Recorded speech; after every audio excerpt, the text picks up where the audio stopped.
The road to Odd, West Virginia, doesn't announce itself. It simply begins. One moment you are on a state highway with clear signs and fresh blacktop. The next, you are on a narrow lane that clings to the side of a mountain. The asphalt gives way to something older, more patched than paved. The trees lean in close, their branches forming a canopy overhead. They seem to whisper secrets to each other as you pass. Cell service flickers, then vanishes completely. You are truly on your own out here. It is a journey that feels less like driving and more like slipping back in time, one winding curve at a time. This is how you find a place that the rest of the world has respectfully decided to forget. I hadn't driven this road in 15 years, but my hands remembered every turn. My old Ford pickup truck, nearly as old as my memories, seemed to know the way home. It rattled over the same potholes I remembered from my teenage years. The air changes here. It grows thick with the smell of damp earth, of pine needles, and of coal dust that settled long ago. Odd isn't a town you stumble upon by accident. You have to be looking for it. Or perhaps you have to be called back to it. It is a place tucked so deep in the Appalachian folds that it feels protected, almost sacred in its isolation from the noise of the modern world. As I drove deeper, the landscape became a familiar character. The rolling hills were not just green mounds of earth, they were guardians. Each one had a name, a story. There was Miller's Ridge, where we used to watch thunderstorms roll in across the valley. There was the flat-top mountain, its silhouette a constant, reassuring presence on the horizon. These weren't just geographical features. They were part of the family, silent witnesses to generations of births, deaths, and everything in between. The quiet here is a living thing. It is a silence filled not with emptiness, but with the hum of history, a low thrum you can feel in your bones. The first sign of the town is not a sign at all. It is the old general store, its paint peeling, but its structure still proud. A single gas pump, long out of service, stands like a monument to a slower era. Then a few houses appear, nestled into the hollows, smoke curling from their chimneys even on a mild day. This is odd. It hasn't changed. It hasn't grown. It has simply endured, holding onto its identity with a quiet strength. Driving into town, I felt a familiar knot in my stomach. It was a mix of comfort and anxiety. Would anyone remember me? Or had I become just another ghost on this long, winding road back to a forgotten place? The people of Odd are like the hills that surround them. They are weathered, steadfast, and shaped by the forces of time. Their faces tell stories that words cannot. I saw Ray first. He was sitting on the porch of that same general store, just as he had been 1,000 times before. His hair was grayer, and the lines around his eyes were deeper, etched by years of laughter and loss. But his posture was the same, strong, steady, a man rooted to his spot. He looked up as my truck sputtered to a stop. For a moment, there was no recognition, just a polite curiosity for a stranger. Then a slow smile spread across his face, and he nodded. That was all. But it was enough. Lorraine was next. I found her tending to her garden, her hands covered in the rich, dark soil she loved so much. Her back was to me, but I knew her by the way she moved, with a gentle, deliberate grace. She has always been the heart of this small community, the one who remembers every birthday and knows who needs a casserole delivered to their door. When she turned and saw me, her eyes welled up instantly. She wiped her hands on her apron and pulled me into a hug that smelled of tomatoes and earth. "We wondered when you'd find your way back," she whispered. It wasn't a question. It was a statement of fact, of faith. Then there was Timmy.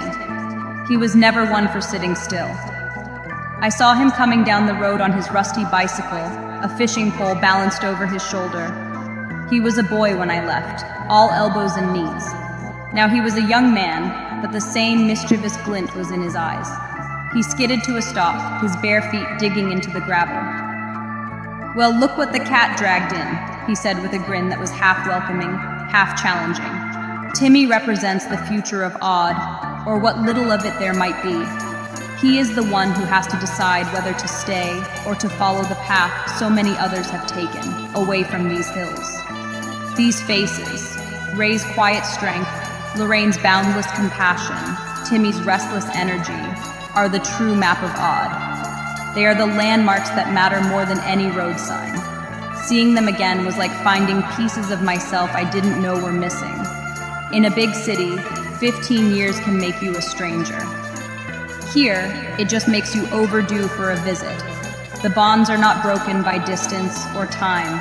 They are simply stretched, waiting patiently to be pulled taut again.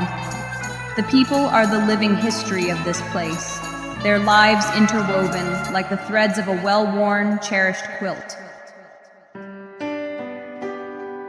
In my wallet, I carry a faded photograph. It has been there for years, its edges soft and its corners bent. It is a picture of Ray, taken on a summer afternoon long ago. He is leaning against his old pickup truck, the one he drove for 40 years until it finally gave up. In the photo, he is not smiling, not exactly. It is more of a ghost of a smile, a slight upward turn of his lips that suggests a private joke or a quiet contentment. His eyes, however, tell the real story. They hold a deep, knowing look, as if he understands the very soul of these mountains and the people who call them home. That photograph has been my anchor to this place. Looking at that picture over the years, I always felt a sense of unfinished business. It was more than just nostalgia. It was a connection that felt unresolved, a conversation that had been paused mid-sentence. Ray was my father's best friend, a man of few words but immense presence. He taught me how to read the woods, how to find my way by the stars, and how to be silent without being empty. His lessons were not spoken, they were shown. That ghost of a smile in the photograph always seemed to be waiting for me, asking a silent question that I could never quite decipher. Coming back was my attempt to finally find the answer. I remember the day the photo was taken. We were all gathered for a community picnic down by the creek. The air was filled with the sound of laughter and the smell of barbecue. Freddie, Timmy's older brother, was still with us then. He was telling a story, his arms waving wildly, and everyone was captivated. I snapped the picture of Ray in that moment, when he was watching Freddie with a look of pure, unguarded affection. It was a fleeting expression, one that captured the love and pride that flowed so freely in this community. Often without a single word being spoken, the memory is stitched to the image itself. Now, seeing Ray in person, sitting on that porch, I understood something new about that photograph. The smile wasn't a mystery to be solved. It was an invitation. It was a quiet acknowledgement of the shared history that binds us all here. It was a look that said, "You are part of this, whether you are here or 1,000 miles away." The connection I felt was not unresolved. It was simply unending. It was a thread that ran from that day by the creek through all my years away and led me right back to this porch. The ghost of a smile was just a reminder of a permanent, unspoken bond. Life in Odd is defined by roots. They are not just the roots of the ancient oak trees that grip the hillsides, but the roots of family that run just as deep and strong. Here, your last name is more than just an identifier. It is a story. It tells people who your grandparents were, which hollow your family came from, and what tragedies and triumphs your ancestors endured. These family ties are the town's invisible infrastructure, a network of connections that holds everything together. You are never just an individual in Odd. You are a branch on a family tree that has weathered countless storms and is still standing. The land itself is part of this lineage. Families don't just own a piece of property, they belong to it. The same creeks where children splash in the summer are the ones their great-grandparents were baptized in. The fields they plow hold the sweat and toil of generations. This connection to the land is primal, a source of both sustenance and identity. It is why leaving Odd feels like such a profound tearing away. It is not just leaving a town, it is leaving a part of your own history behind. The soil here is mixed with the dust of ancestors, and that is a powerful anchor. This deep-rootedness creates a unique kind of community. Everyone knows everyone else's business, for better or for worse. But this also means that no one suffers alone. When a family faces hardship, a lost job, a sudden illness, the community instinctively rallies. There is no formal committee or organized effort. It just happens. A neighbor shows up with a chainsaw to clear a fallen tree. Lorraine appears with a hot meal. Ray quietly leaves a box of fresh vegetables on a porch. It is a system of mutual support born not of obligation, but of a shared understanding that they are all in this together. Of course, these same roots can also feel constricting. For some, especially the young, they can feel like chains, holding them back from a world of greater opportunity. The weight of family history and expectation can be heavy. Many, like me, feel the pull to leave, to see what lies beyond these hills. But even for those who go, the roots remain. They stretch across states and time zones, an invisible tether back to this small patch of West Virginia. You can leave Odd, but the part of Odd that is in you never really leaves. It is as permanent as the mountains themselves. Grief in a place like Odd is a communal affair. It is not a private sorrow to be tucked away behind closed doors. It is a heavy blanket that settles over the entire town, and everyone helps to bear its weight. I felt it most keenly when I thought of Freddie, Timmy's older brother. He had been the brightest light in our group, full of life and a reckless, joyful energy. His death in a car accident years ago was a blow from which the town, in some ways, has never fully recovered. His absence is a physical presence here, a silence that rings louder than any noise. It is the empty chair at every community dinner. I remember the days after we lost him. The entire town seemed to stop breathing. There were no grand pronouncements of sympathy, no formal gatherings at first. Instead, there was a quiet, steady stream of people to his family's home. They came with food, with stories, with silent hugs. They sat on the porch, not saying much, just being present.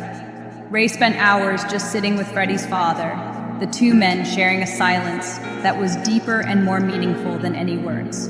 Lorraine organized the meals, ensuring the family did not have to think about a single practical thing. It was a slow, gentle weaving of support. The mourning process here is not about moving on. It is about learning to live with the empty space. Freddie's name is still spoken often, not with sadness, but with a fondness that keeps his memory alive. People tell stories about his legendary fastball in Little League, or the time he tried to build a raft to float down the creek. They keep him present. His grave, on a small hill overlooking the town, is always tended.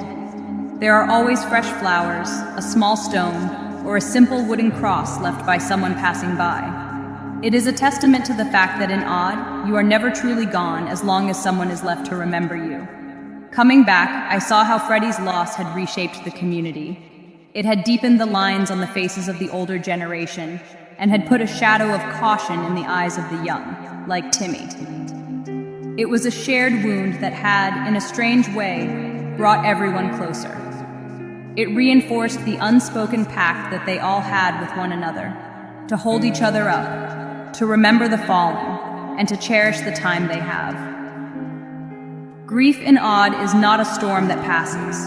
It is a river that has been rerouted. It changes the landscape forever, but life continues to flow along its new path, forever shaped by what was lost.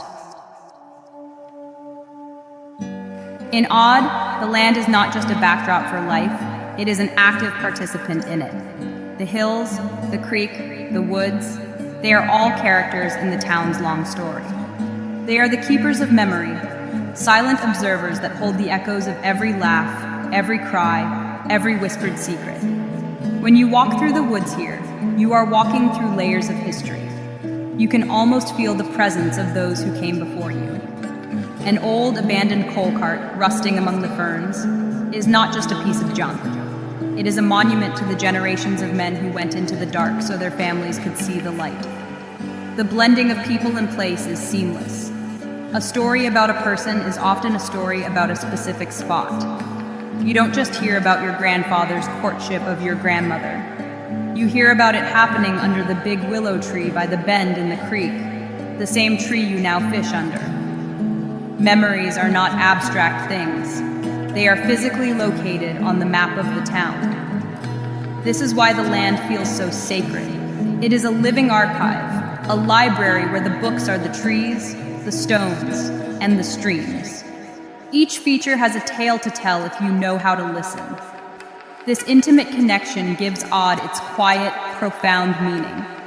Life moves at a different pace here, dictated not by clocks and calendars, but by the changing of the seasons and the rhythm of the land. There is a deep-seated understanding that you are just a small part of something much larger and much older. This perspective fosters a sense of humility and patience. Why rush when the mountains have stood for millennia and will stand for millennia more? This slow passage of time allows for a deeper appreciation of the small moments.